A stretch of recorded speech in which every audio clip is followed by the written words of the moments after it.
All right, everybody, welcome inside the den here, Fox 5 Studios. Mike Davis with you. I am so happy to be here with a guy. He played 6 seasons in the NFL, drafted by the Panthers. He's a local now here in Vegas, coaching up the DBs at Bishop Gorman. He's got one of the best names, too. This is a fancy name. I mean, you could be like a novelist, not even an author. We got to say novelist with a name like this, Bené Benwikere. Hello. Nice to see you. Nice to be here. Cornerback, played with the Panthers, Cowboys, a bunch of different organizations.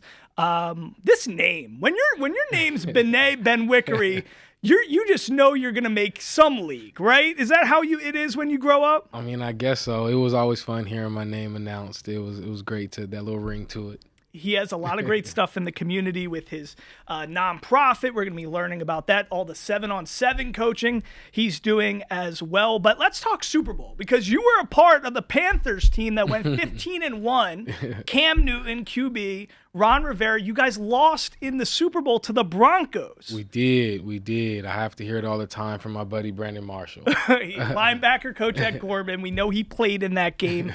Tell me, I think everybody, Super Bowl week is always like, it's just another game. You know, it's not, you just got to treat the Super Bowl like it's any other Sunday. Is it really like that when you're going through the pomp and circumstance and you got that whole week with media? It can't feel like that. It's not at all. It is a media circus. It is so much, from the travel to practicing in another state, right? You're not at your home facility. So it's a lot of stuff that is definitely not just a normal week. But the reason why they say that is they're trying to get you to remind yourself that like you have to try to treat it as another week as much as possible, because there's so much stuff going on, from media interviews to the fans outside the hotel to and then for me, I actually went to San Jose State. So when our Super Bowl was in San Jose or Santa Clara, right, backyard, and we practiced at San Jose State. So I had to, go and talk to the president of the school, head coach, everybody. So it was a lot. It was a lot. It's crazy because the Super Bowl this year, it's 10 years later. 10 years later. Super Bowl 60 this week in the same stadium that you played. What would be your advice? I don't even care about a prediction. I just want to know your advice to all the guys. If somebody called you up and said, "Hey, Bené, I'm playing in the same stadium you played 10 years ago in the Super Bowl," what advice you got for me? It's just what you just said. That cliche is like, you have to try to control your nerves, try to treat it like it's any other game. I think the biggest thing that I saw being on that losing side, and if you talk to most of the players in our room, I mean, it seemed like that week, like that last and final week, we changed up a lot. Really? From just being ourselves. I mean, and all the time when I talked to Brandon Marshall about it and how they stayed the same of who they were from week one, we treated every game like it was week one. We did that all year. We were 1-0. That was the goal. And one thing we did is we hung out as a group. We all went to go eat. We partied. We had fun as a group. And for whatever reason that week, we kind of got put on lockdown. When we got to San Jose, like, no one could really be out too much. We had curfews, like early curfews. So all that changed just that week. Yeah, it was quite a bit. And we were guys that there was always music blasting around, like whether it was practice, whether it was outside of the locker room, in the locker room, seeing people in the cars. We pulled up to each other's houses.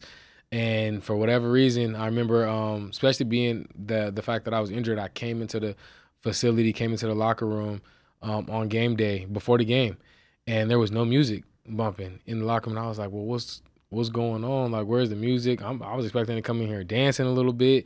And I think I asked Cam. I ended up asking Cam, like, hey, what's up with the music? You on it? He's like, we got to keep it in our headphones. And so that was something that was different. We've never had to keep music in our headphones. So that was something that even though it was a small, subtle change, it was clearly big enough for us. It's a shame because, you're telling everybody you got to treat it the same, but then the coaching staff or the brass from above just decide we got to treat it differently. And that's a shame because I think the closeness you can see with these teams, it might not be like in the stats, but you can tell when guys are playing for each other, when they're close, they have a certain energy. I feel like the Seahawks really feel like that this year. They do. And to be honest, that organization understands it, because I knew a lot of the players from when they lost that Super Bowl and then they came back and then they won. Right. They said they did the same thing that first year. They tightened up, like we've never been here before. But once you're there, then you realize, like, it really is just another game, but with a little bit more media circus around it. But if you can lock in, so that's what it is you, when you're an organization that it's your first time, you kind of like tighten the reins. You have to try to button it up. But once you're there, you're good. It's true. And that's why I think we see so many teams, they need to knock on that front door a couple times. They need to get there, maybe go through the jitters and lose. It's like, if you've never asked out a girl before and then you try to ask, you're so tense about, Definitely. but you got to get through some of those rejections. And I think it's the same thing in the league. It's so crazy because that team was it was stacked. You had Kuechly, Thomas Davis, Shaq Thompson. Then you have, Norman, and Cam was in his MVP season. And then on top of it, Peyton Manning was like 900 years old. He could barely throw a football, Yeah, it was tough to be over there. His arm was definitely not the arm that we have known of Peyton being for a long time. But one thing, his mind was still sharp. So a lot of checks. And to be honest, watching it from that game, and just being there on the sideline, Von Miller really wrecked that show. Yeah, he was the MVP. He was. From I believe the first or second snap, I was like, we have to figure something out, and either chipping him, doubling him, and that wasn't really in our game plan that week. I don't, that's things that coaches, don't really know what game plan was, especially on the offensive side since I was defense. But I know for a fact we let Von Miller have a lot of fun that day. And you guys had, Khalil, you had Trey Turner, you had Michael Orr, the blindside guy. I'm always curious, like having him in the locker room, do people like make fun of him with the blindside story? Like what was it? What was he like? He was actually really chill, really, really chill. And actually we found out, I think we used to, some of us used to be like, hey, Big Mike, or kind of talk to him that way. No one was ever like really making fun of him with that story, but we would ask him questions. And then we actually had some conversation with him and found out that he wasn't really too excited or happy in regards to that movie because of some of the things that were portrayed and how it all went down. So we got a lot of insight to that. And I was one of the guys he talked to me and kind of explained it. And what he went through and just that movie in itself. And so he was really, really chill, man. Like him and Cam, when it was time to have fun, those two were the ones that like, hey, we're going to have fun. See, it's so cool, reminiscent and all that stuff. In that game, so you were injured though. So you didn't get to actually suit up. I did not, and it sucked. So all year I was the starting nickel, and then depending on the games, because we had Charles Tillman. We had just brought in Charles Tillman. So he would a lot of times start the game, but he was older. And so since how it would go is he'd start the game. If we were nickel, I would start at nickel, and then he would sub out, and we would kind of do that package. Wow. And then both of us actually got hurt. I got hurt, I think, like week 14 or 15, and then I think he got hurt, I think, like a week later or something like that. And Josh Norman was there, too, and he was like maybe the best defensive back in the league. That was his year. That was his. So he the previous year he had really balled out, and a lot of people didn't really know that he was doing that good. And in that second year, he kind of really just burst on the scene with those early pick sixes, covering top receivers, and he showed out. Then everyone knows him for that. That was the Josh Norman and Odell Beckham year, where they had their craziness at the end of the year. And then he ended up getting that big contract with, Washington and all that stuff. But so tell me a little bit, now as a defensive back coach at Gorman, I mean, it's so great to actually have a guy on the staff who's teaching up these kids who played 6 years in the league. You came from San Jose State. I mean, D1, but it's not the biggest school, So for you to be a 5th-round pick, you played a lot even as a freshman at San Jose State, and you were really good. But what was it about you that you think just made you even excel enough to get to the league and have such a 6-year career? What did you do as a cornerback? Honestly, I think just being able to play, and what I'm learning now, even talking to my guys, repetition, being able to get out there early, it helps you grow up really fast. So I think me getting into San Jose, opportunity to play as a true freshman, and then the games that I played, like my very first college game was against Alabama. Wow. That was A.J. McCarron, Julio Jones, Mark Ingram. Game. That was my very first game. And that was like their national championship back-to-back year. So when I walked into the stadium, it was like I think 110,000.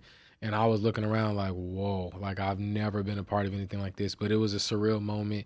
And I knew then probably at that moment that I was in the right spot because I didn't actually freeze up or clam up. Like I embraced and was happy to be a part of it, and I wanted to go out there and play them. And then we turn around next week, week 2, we played Wisconsin, which they were ranked number like 11 or 12 in the country, and they did the jump around. And I think there's videos on YouTube of a San Jose State jumping around with them, just embracing those moments. So that was fun. And then a couple things probably right after my freshman year that really gave me the true understanding is the confidence. So that was also, if you think about it, going back, that was an NFL lockout year.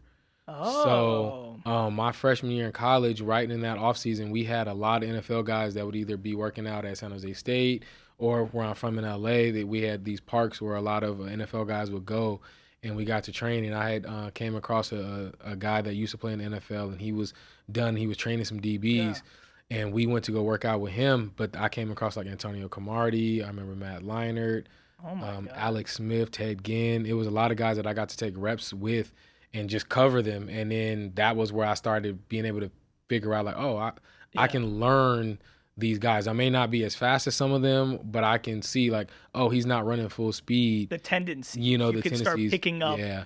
To me, what you're saying, which I think is so critical, it's like a lot of guys, they don't have the mentality, like, and I'm curious, tell me, but like, do a lot of cornerbacks, they actually don't want to go up against like Julio Jones. Like I know you don't, who wants to cover Julio Jones, but I feel like to be successful, you got to want to like have the confidence in yourself. Like I want to compete against the best, and I want to like I want to take them on. I want that challenge. But are there guys in the NFL that are hoping like, I'm hoping I'm on Cooper Kupp and I'm not on JSN this, or do you think most guys who make it to the NFL feel like they're the top dog and they want the best of the best? I honestly, you're probably not in an NFL room if you have the thought that like, I don't really want that matchup. Okay. Now, there are things depending on your career, and everything it goes in increments, it goes in confidence. Like if you went to a top program like a Alabama or LSU or Georgia and you were a corner, you probably are trying, like you feel like, oh man, I was in the SEC, I was in wherever, and I want the best. Like I've been waiting on this. Or you probably may have already covered them in college, so your confidence level is different. Like I know for me, when I went to San Jose State, I knew that I didn't really cover these guys that were top prospects before. So I had that like a little bit of even having Robert Woods in your high school. I mean, yeah, but it was high school. He went to USC, right? He went to USC, but it was high school. And when you get to college, it's hard to go, especially at the time. So we didn't really like. It's not like I came home and got to compete against Robert every single weekend or Marquise Lee or Paul Richardson. I mean, I hung out with them. We went to go, eat, grab food, do stuff like that. But I wasn't running one-on-ones and getting in front of them or doing 7-on-7 that same way. We didn't get to train because they did a lot of stuff at SC. So when I went to I mean, even my experience at the Combine, I went to the Combine and I wasn't 100% sure that I belonged there. Wow. It wasn't until I started sizing people up and I started running and started doing some things that I'm like, your confidence grows just because you just don't know what everybody else is doing. Like you've never been there. And that's what I do think social media is good for now. Like a lot of the kids that I do coach and train, they've been to these all-star games. They've been around the 7-on-7 space that I'm, coaching. Like that's what I've been doing. I've been taking, since I didn't get that experience, I've been taking my DBs and we'll play in one of those tournaments that are a big tournament, like Battle Miami, Battle Vegas is one that's coming up this weekend. But those are a lot of those top 5-star, 4-star prospects. So I don't care if you're a freshman. You're going right against them, and you have to figure it out. Give you that confidence, because you can see how you stack up, and just by. I mean, listen. I think in most businesses, and parents and stuff, you're always telling you should be competing with yourself, right? You shouldn't be comparing yourself to see how much better you are. But sometimes in athletics, it just gives you that little bit of extra juice. So wait, if somebody at home right now is like a parent and they're like, man, I got to have my kid being, around Bené and getting coached up and all that stuff. Tell us about how we can get involved in the 7-on-7 stuff. Two easy way. So this year we've changed the name every so often, but this year it's GATA, GATA 77 group. So we have an Instagram social media handle that you can DM me, reach out to. Then we also, you can easily go to benwikerebenefit.com, enter submission, or I have an Instagram page for that as well. And, you can just reach out and say, hey, we want some extra training, we want some work. And honestly, I give evaluations too. So I've had kids come out and then they'll say, hey, we want to be on the team. And I'll tell them like, look, right now you need training first. And most of the time when I'm training kids, whether it's college or my high school guys, I'm not charging. I'm Really? honestly just trying to give my service and feedback to them so that way they can get better and give them the knowledge. That's such a nice thing. And, you know, Yeah. your whole nonprofit, Benwikere benefit, you know, you're focused so much on not just, you know, what's going on the field, but it's the off the field stuff. Tell me a little bit about that and how that really, maybe growing up, how that perspective helped you get to where you ultimately go. Honestly, you know, Benwikere benefit is just, I mean, my upbringing, my background, my mom was a mom that, you know, worked her jobs, had my dad around. He was working a lot. So for her, everything was about, you know, trying to figure out the best resources, how we can get me in the right program, get me somewhere around the right people to just educate me. But she didn't know. And I've seen that there's a lot of parents who just don't know where the right place is. And if you have the right people in your son's or daughter's corner. Right. And so that's kind of what we're doing. I don't really care whether or not you come from money or no money at all. And I'm trying to make sure that I just give you that education. The education, right now, everybody's concerned at the level that I'm coaching, how do they get to college, right? So Especially getting paid now, you NIL, know, it's NIL. different. So I'm just, all the things that I'm learning and dealing with college coaches because of where I coach at, because I'm at Gorman, because I have, you know, we just had Jet Washington. He went to Oregon. He was the #1 safety in the country. I have Hayden Stepp this year. He's a top 5 corner in the country. We have another one, Camille Loud. He's a 4-star. So Wow. since I'm getting a lot of colleges that are coming to me and calling me, and Florida State was on the phone with me today, Miami. Wow. So it's just like how LSU becomes a defensive back school or something like that, or a wide receiver school. Now people are seeing, oh my God, all these defensive backs coming out of Gorman, they're being coached by Bené. So now there's starting to be a little bit of, you know, consistency in the development of those guys. Let's talk about Jet. So Jet Washington, this guy, it's crazy because at Oregon now, nephew of Kobe Bryant, but he was like the number 18th prospect in the country overall, #1 guy in Nevada, but he's tall. Yeah. I mean, so he really could have been a wide receiver or a corner. Why do you think he ended up going the cornerback route? Well, he went, I think he went that. He just was able to have a little bit more fun over there. We talked about it. And I know some people, so a couple other people that were in the Gorman organization just talked to him about it. He's an anomaly, right? There's not too many defensive backs that you see that are 6'4", 6'5". I can't even, like can you even mention, I don't even know a corner at that height. I know we have Kyle Hamilton. He's a DB, but he's like a free safety. Yeah, I mean, well, Jet's playing free. So what we did, we transitioned him over. So he was a receiver. So when he was younger, he played receiver and corner. Okay. Then when he came to me, as I saw him start to stretch out, he did a little bit of corner, but I was like, yeah, man, you're gonna be a safety just because your body movements, the space that you're gonna take. A lot of people are gonna want you to play. And then I know our head coach and our defensive coordinator there had talks with him.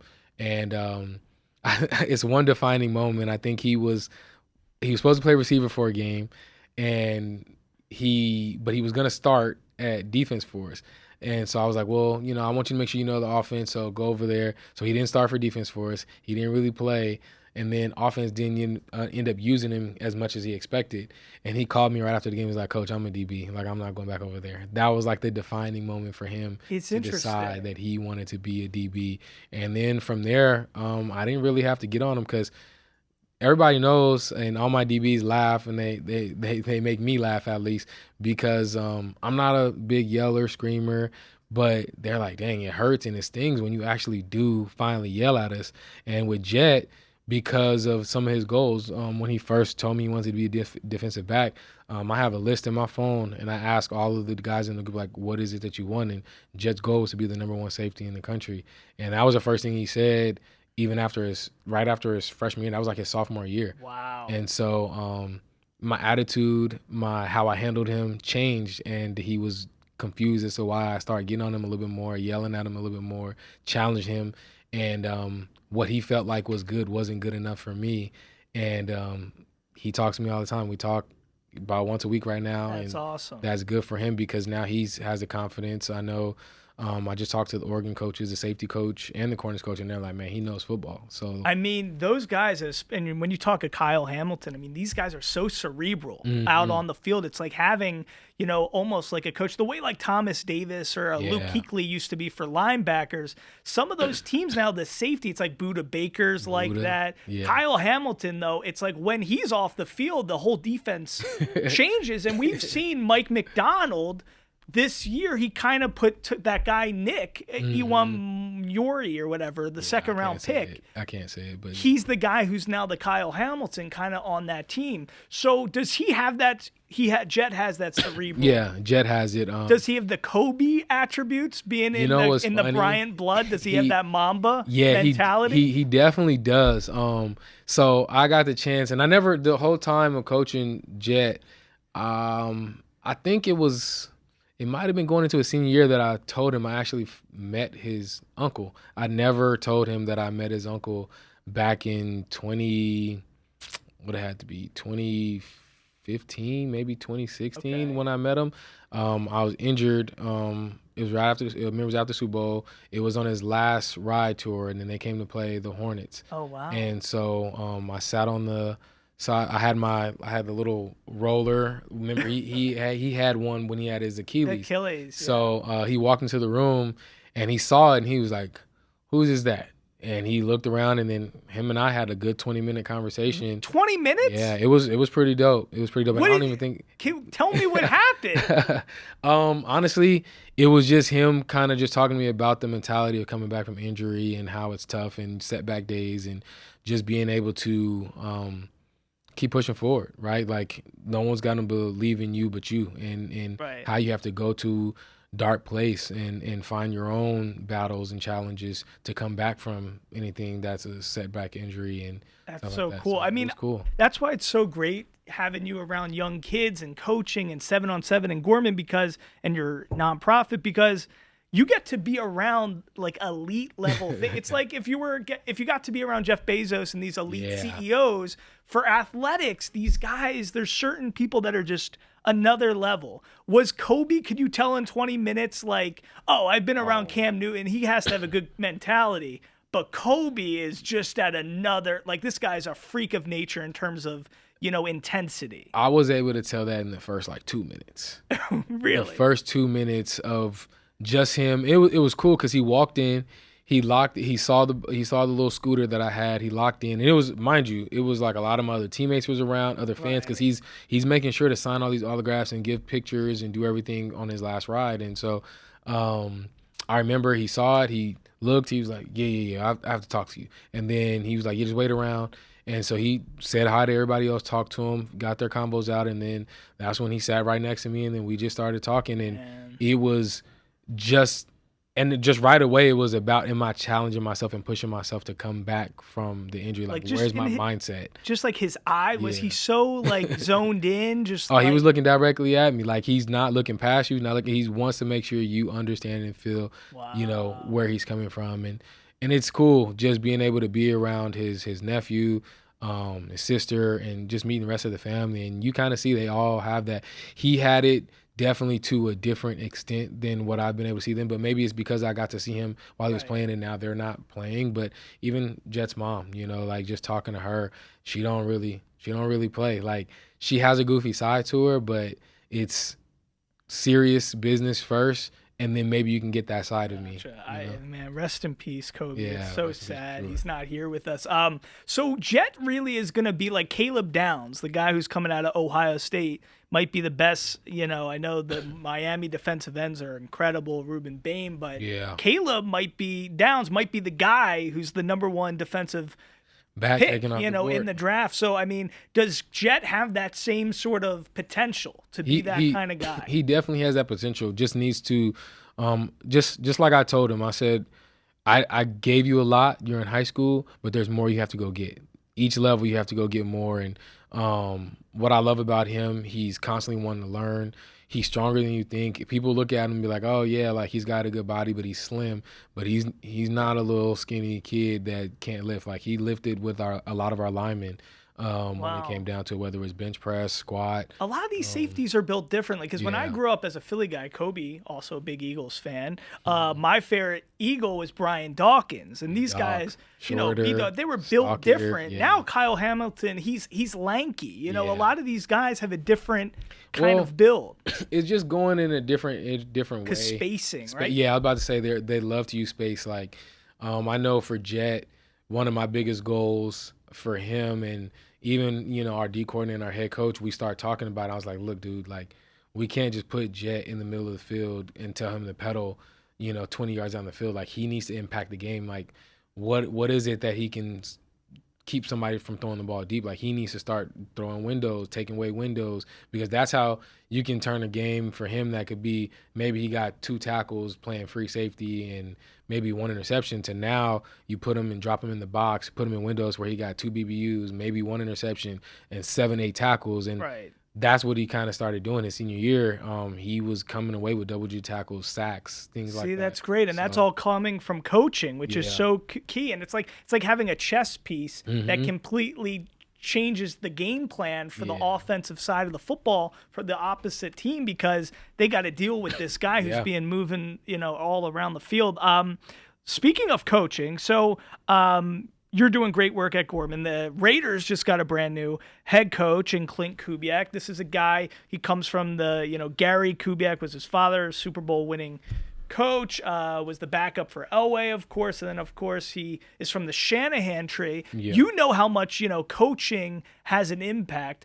I think the way that you kind of coached up Jet, I think the Raiders finally maybe made a great move here, because they're going to probably get Fernando Mendoza, number 1 overall pick of the draft, Heisman Trophy winner. How critical is it to kind of have a first-time head coach, 38 years old, who's offensive-minded? He's got JSN clicking this year. He's got Sam Darnold looking incredible. Complete so revive. To have them kind of attached at the hip day one, that's got to be a good future for Raider Nation, right? Yeah, it definitely should, and I don't see why it shouldn't be. I do know that as a organization, we have to make sure that we help him out. It seems like, just seeing Kubiak revive careers, find ways to get dynamic players the ball, make offenses work, because that's what you need a coach. Sometimes you get coaches who are, this is my playbook, this is the way it goes. And then sometimes you get coaches who are like, what do we have and how do we make that work? And that's what he seems to And it's just 50-50 in the NFL, you're saying. There's some coaches that look in their chest of toys and they scheme up for what they got. And then there's some coaches, we're doing my game plan no matter who's on the roster. Pretty much. And so when I look at Kubiak, he is definitely, I like my chest of toys, and let's figure out how we're going to get them the ball. And you have Ashton Genty that's already there as a good running back. Bowers, somebody that should be targeted nonstop. And then, to be honest, I really like the is it Mayer? Michael Mayer. Michael Mayer, I like him as another person. Like, personnel wise, I was wondering last year. I'm like, I'm surprised we don't have 2 tight ends out there. Given that he has been doing in LA the 3 tight ends, 2 and 3 tight ends, especially because we gave away our number 1 receiver, right? And then from there, you didn't really have. You had a speed, a deep threat, or you had a screen guy in Tucker or whatever. You had tools, but not every down. Like, there are more gadgets, complete receivers. So you have 2 complete tight ends though, and you can mix and match them the way you want to. So I think Kubiak, just from what I've been able to see over the years, even talking about Derek Carr, in New Orleans, and using those tight ends. Juwan Johnson had years, so I think that'll be very, very exciting. I think it's good. I do know we have to take care of some O-line, though. Yeah, well, that's what's so fascinating is that Seattle's O-line's not that good. But they move them. Kubiak figures out a way to still get the running game going, play action, under center, all that stuff. When you're watching JSN, as a former defensive back, I mean, what is this guy doing as a wide receiver? He just looks so, even Puka, we got to talk about a little, but JSN, man, like, it's just, what is so special about him? Because I don't know anything, but I just watch him and I'm like, this guy is incredible. Honestly, he is one of those scary receivers that you line up against, because He's so quick twitch. He's so fast, but everything can kind of look the same. Whenever you have a guy that is explosive, but you can't really tell that he's moving as fast as he is, you're like, okay, I got some time, and next thing you know, he's already by you. Or his stop and start is something ridiculous. Like I watched him. He ran a little double move. He came up, stuttered the guy, but he was in and out of that break so fast, and the DB was just stuck in the mud. Then he's sturdy enough to where you can put him in the backfield like they've been doing and get him stuff out in space. Yeah. He's going to make somebody miss.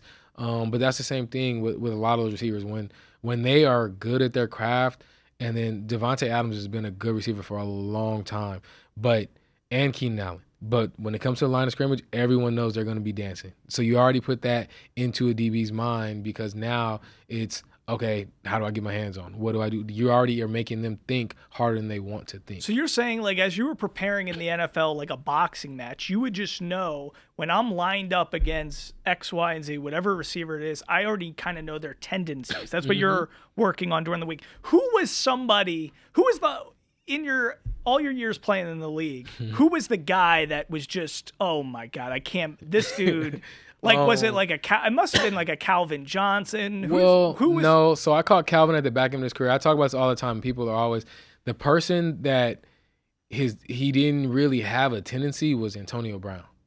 Antonio Brown was as strong as he was strong. You didn't really know. You're saying he was the toughest guy you ever faced. Yeah, he was Antonio Brown was. When I finished that game, I needed to just go to sleep. Are you serious? Yeah, he does. He doesn't stop moving. Even if you cover him on his initial route, he could run a curl, but next thing you know, he's going to end up in the back corner of the end zone somehow. So what was it? What made him so good? Was it his? He just doesn't have I don't think he gets tired. It was his motor. Yeah. So it wasn't so much. Was he intellectual? Did he know football, or was it just more he just had a great motor? Here's the thing. I don't know the intellectual part. I'm pretty sure everyone has to be some level of intellect to be out there. Right. There are different levels to it, for sure. But what made it harder with him is he also had Ben, and they had a connection. What is Ben? Big Ben. Big Ben, because now Big Ben is somebody that's like adjusting plays to the line of scrimmage, or he's going to extend plays. So now when you covered him on his dig route, you might have been on the left side of the field, but now you have to chase him all the way to the right side of the field and maybe even back because Big Ben extended it. Then you pair him when he went and he had Tom Brady. Now you're talking about an offensive mastermind, chess piece player to tell him, hey, get to the middle of the field, get back out, Gotcha. Like different things. Because same thing, my first start in the off, it was in training camp, my very, very first game. So same thing, a lot of big firsts. Like when I was in college was Alabama. My very first start in preseason my rookie year was against Tom Brady and the New England Patriots. So that was your first preseason. That was my first preseason start. Brady played because it was the third. So my very first game. Actually, I don't even remember who we played. I know we played like the Steelers and I forgot who else we played. But I know it was the third preseason game, and at that time, the third preseason game is usually when the starters are out there, and that was Tom Brady, Julian Edelman, Danny Amendola, and I never forget the very first play of the game. Tom Brady looked out there. He looked at everybody. He zeroed in on me, and he was like, oh. He's like, Danny. And I don't even think there was supposed to be a motion in this play, but he wanted to see, like, it was in man or zone, and he knew I was the rookie out there. So he motioned Danny Amendola, and then Danny started going across. I started going. Then I started coming back with him, and then sure enough, like, I think the first two plays, the ball came my way. Now, I had some good stands and just had a nice little 5-yard out, catch tackle, and I got a PBU. But sure enough, later in the game, he came right back to me, found me on like a critical third down, and they got it. They got it. So he was like a real coach. The quarterbacks, you can tell, like when it's a Ben Roethlisberger, a Phillip Rivers, a Tom. These guys, it's like they really know what's happening to a different level. Tom Brady, Aaron Rodgers, Ben Roethlisberger, Phillip Rivers, and even Drew Brees. Even though I was able to. Drew Brees tried, so my first interception came on Drew Brees, but same thing, like, okay, this is the scouting report. Just how I have the scouting report, that's the scouting report that they have. So you played Panthers, Dolphins, Packers, Bengals, Vikings, Raiders, Cardinals, Cowboys. So, I mean, did Cam even have any of that, or like, Tony did, but not to that. Not to that extent. So another thing too about Cam was he was ultra confident in himself, right? So he trusted in his arm. Like, you would look at Tom Brady. Tom Brady, he never had the elite receivers in terms of like body size, speed, and all that. So it was a lot of route running, play calling, checks and adjustments, progressions to make the right play, get them to the right situation. But don't get me wrong, Julian Edelman, Danny Amendola, Gronkowski, they were all like they're dogs in their own right. Like I used to train in offseason with Julian Edelman and Danny Amendola, and they do not quit in any type of workout. Like whether it's their first workout back or not, they will throw up and keep going. Is there something to covering a Wes Welker Edelman guy who's a little smaller? Is it harder going against those guys than a For me, no. It wasn't for me. The challenging guys for me were the guys that just didn't stop, like Antonio Brown. I even remember having trouble with DeAndre Hopkins. DeAndre Hopkins was a lot stronger than I expected, just given his frame. I'm trying to think who else. Somebody that I did not really, I never actually guarded him, but I just remember watching, and I was like, yeah, he's pretty elite when it comes down to this, just because how fast he can get out of his route running and routes was Odell. Odell Beckham was pretty elite when it came down to it. But still, it's Antonio Brown is the number one. Antonio Brown. So for me, I tell everybody, Antonio Brown was the toughest. And the reason, and here's another reason why. Antonio Brown would, like, and I think it kind of goes to his system, right? So he was in Pittsburgh where they didn't really get on him about, oh, you have a 10-yard dig. Like he could go in, go out, go in, go out, and come back and still run the 10-yard dig. Like he could make you flip your hips 10 times before he actually ran the 10-yard dig. Whereas like some receivers and some offenses, like, no, go there now. So some of those elite receivers that you would show, like when I covered Julio, like I could put my hands on Julio all the time. Now he was just bigger and real fast, so it would be tough to like be able to be there and like finish the play. But as far as like being in his pocket and being there, no, I was able to be there without a problem. He just made a lot of big, strong catches. Okay, so it's more so just like having to just be on Antonio was just hard. Being like just to be in, because that's the biggest thing. As a DB, no coach can really tell you didn't do a good job if you were covering the guy. Right? If someone made you be 5 yards away, then now you're in trouble. So right? Because it seems like that's why I'm loving having you here in the studio, because listen, I interview a lot of former players. Not every former player can actually coach or communicate, there's some guys that just, they know how to play football, but they can't actually express even, let alone to me, but to another player, how to do their thing. So why do you think you're so gifted at being able to also coach? Because not just because you're in the NFL doesn't mean you can be a good coach. So what are you able to kind of pick up and then translate to another player? Because that's a great skill. Well, honestly, ever since being in college, so college coaches or coaches in general, they usually look for another coach on the field, right? So when I was in college, as a freshman, I remember it was myself and Keith Smith, and then we had another guy named Vince Buhager.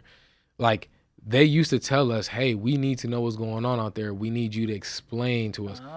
My head coach, he had came from the Dallas Cowboys. His name was Mike McIntyre. He's now the D coordinator that's at Oregon State. He just talked to him a couple of days ago.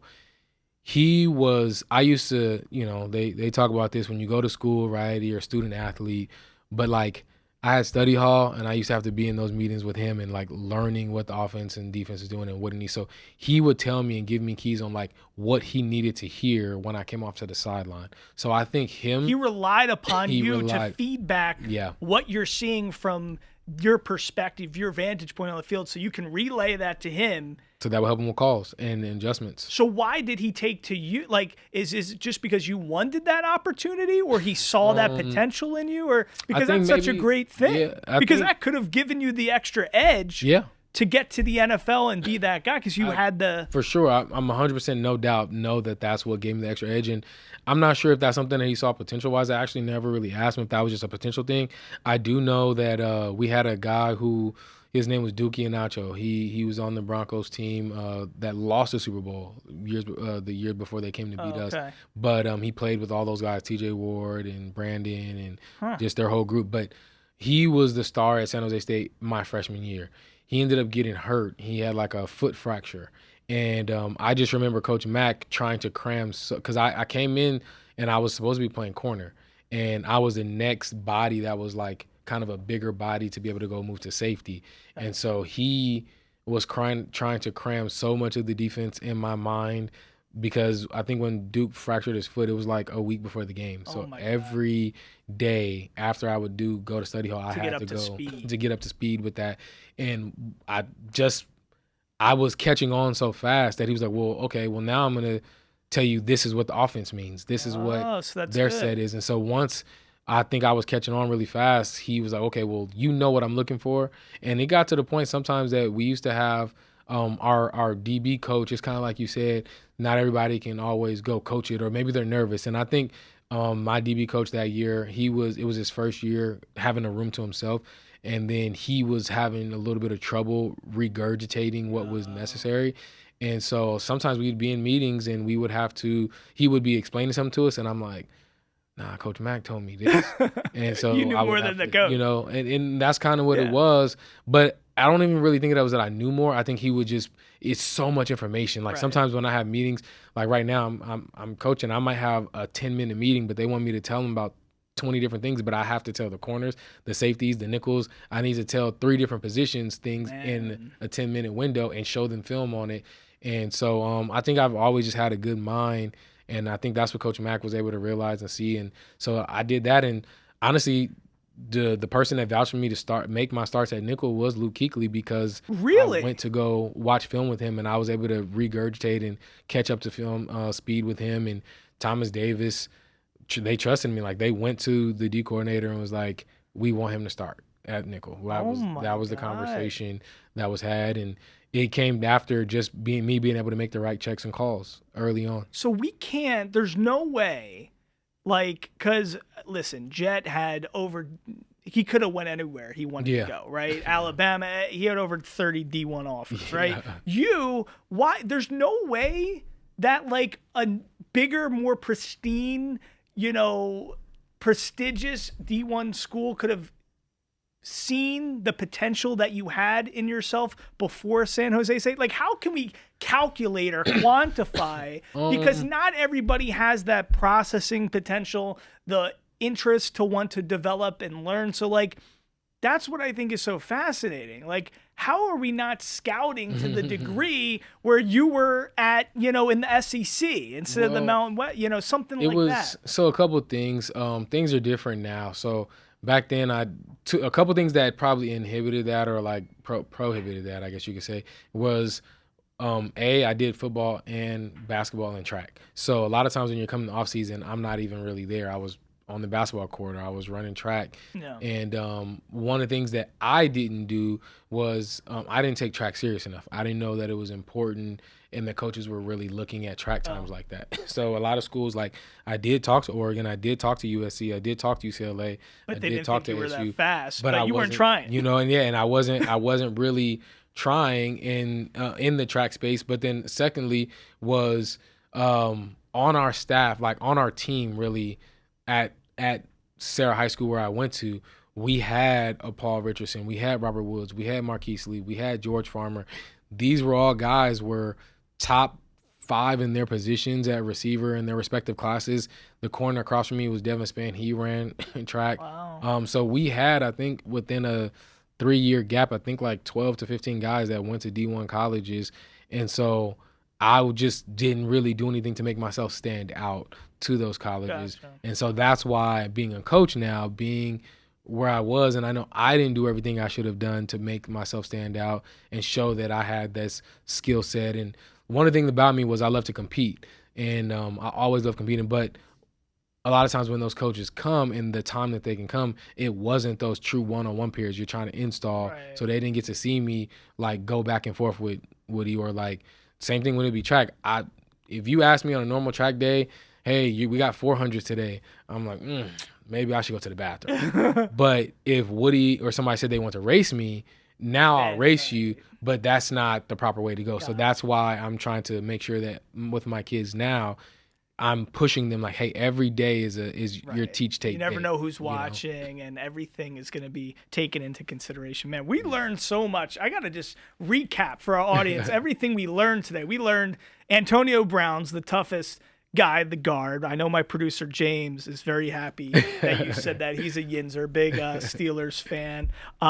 We learned all about, I mean, listen, this was an education. You got to come back and just this. I feel like I have a PhD in football right now. We got to have you come back because listen, if you're in the community, I know he coaches at Gorman, but a lot of these 7-on-7 teams, they're kids from Centennial, Liberty, all different high schools, so they can all be a part of gaining some of this knowledge, gaining this ball knowledge from a former NFL player, a guy who can also relay it and just coach kids up. I mean, we've seen what you've done with Jed. Who's the next guy you have coming out? Who's the defensive back? Who's going to be? Right now, this is Hayden Stepp. Hayden Stepp. You mentioned him. Yeah. Where's he going to go, you think? I don't know. I know his parents are stressed out because I think in the last 2 weeks he's actually got more offers than Jed. I think Jed had like 36. What? Hayden is at 40, I think, now. Lord. He's either at 38 or he's like 38 to 40. And I think they've had to meet with about 20 schools within the last like 3 weeks. They're trying to do in-home visits and get them up to college campuses. And it's gotten to the point where myself and the head coach have had to tell them like, hey, you're going to have to start telling people like no at this point and reasons why, so that way you can, because there's too many. And too much interest. I mean, he's got 40. Even Camille's got, I think he just reached 16 offers. So what's next? What's next for you? Because I mean, I feel like we know we got the Benwikere benefit. We know we got the nonprofit, all this stuff. But do you want to be like you have? It seems you're only like a year or two older than me. It sounds like you could be the next NFL head coach kind of guy. That's your trajectory. No. I mean, I definitely want to get into it. One of my freshmen actually. He's a freshman. He just finished his freshman year. I think he's got about 6 or 7 offers. His dad is an NFL DB coach. And so Who's his dad? Ricky Manning. Okay, yeah. Rick, yeah, of former course. Carolina Panther as well. Yeah. California guy. Dude, why are you not just the DC at UNLV? That's what I'm talking. I mean, that's Coach Gunther. Coach Gunther coached me. I know he didn't do such a good job at UNLV. Let's just be real. I know he was roommates with Dan Mullen and Ursinus and all that great stuff going on. He's not coaching up the way that we need. But I will say this though. I will say this about Coach Gunther. Schematically, he's good. When I did have time with him, you were with what? Cincinnati. That's where you were. Cincinnati, and then the Raiders. When wow. The Raiders. But he's a guy that like. Same thing, mindset, scheme, but he needs coaches to coach the technique that surround him. I've been on a few teams where, like when I was in Cincinnati, they had coaches that coached the techniques that went to his scheme. But I have been on teams where the position coaches, don't come from that scheme, and so it's hard for them. Wait, explain this to me. You're telling me he knows football and he knows how to coach defense, but you were watching UNLV football games, and you're saying it's as simple as the fact his scheme is fine, but people don't have the technique down in order to execute the scheme. Believe it or not, those things matter. Some of it, like, for there, I'm not going to go into theirs, but I'll give you an example. When I was in Arizona, there are coaches. So when I was in Arizona, I think we won one game. The Cardinals. The Cardinals, we won one game. And what was tough about it is the head coach and the D coordinator came from the Carolina Panthers with me. So we're running more of a true zone scheme, and we have a little bit of a match concept to it. But it's more of a zone style basis. We're not a man style. The players that we had at the Arizona Cardinals when they drafted Budda Baker, Deion Buchanan, Patrick Peterson, and so it was more of a much more man style scheme. And then you had free players. Like we moved guys like Hassan Reddick, who was a good DN, to linebacker, but it didn't work. So when you have guys in the room that see body types, or they see, we do a read step this way, or we get in a half shuffle, which is the technique of a DB, those are things that don't fit somebody that's running more of a man or a zone, whichever opposite way. And so those are things that sometimes, and I've learned that sometimes you have to hire who's available. So even though you may want, even at the NFL level, you may want a guy and like, hey, this is your DB guy. It could be Ricky Manning Jr. because he knows a lot of man style and what you do, and they call it 3J. But Ricky Manning might be hired by the Jets already, and you can't get him. So now you end up with a guy who has a scheme that doesn't fit your players. You got Isaiah Simmons trying to do different stuff or whatever it is. Man, that's so. Listen, my head hurts from how much I learned today. My brain, I could feel it working. This is such an education in football. Bené Benwikere, I mean, this dude knows football. If you have a kid and you love your kid and you want that kid to make some money in NIL, this is the first person I would be DMing in Las Vegas. I'm just going to say it right. I'm going to maybe I could still make some NIL money with all the knowledge you have. Figure it out. University of Phoenix Online could pay me something to play D-back. I know that. They got to be doing something. Listen, any last things you want to say? Plug one more time where people can get in touch with you. You can just reach out to me on Instagram. Instagram is Benwik, Benwik. I also have a page for Benwikere Benefit. Last name Benwikere, Benwikere, Benefit, Benefit.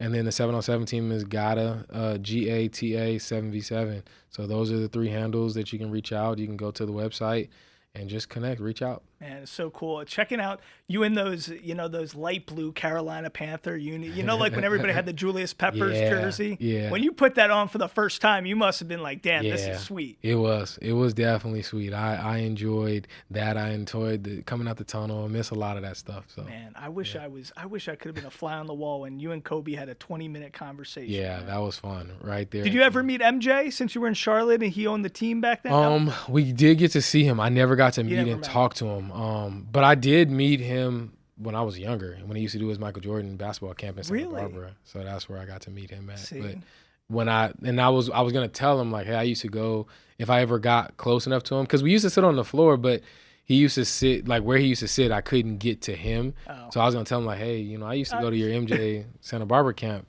but I never got to. But it was interesting. Him and Cam Newton used to live in. They had a building that they were both living in. Oh. And but you have to have a code to get to each floor, so I never was able to cross them. People be trying to, deliver DoorDash to MJ just to get his. I'm not really the DoorDash driver. I love you, MJ. Listen, Bené Benwikere, this is so much fun, man. We learned so much. We got to have you back in here.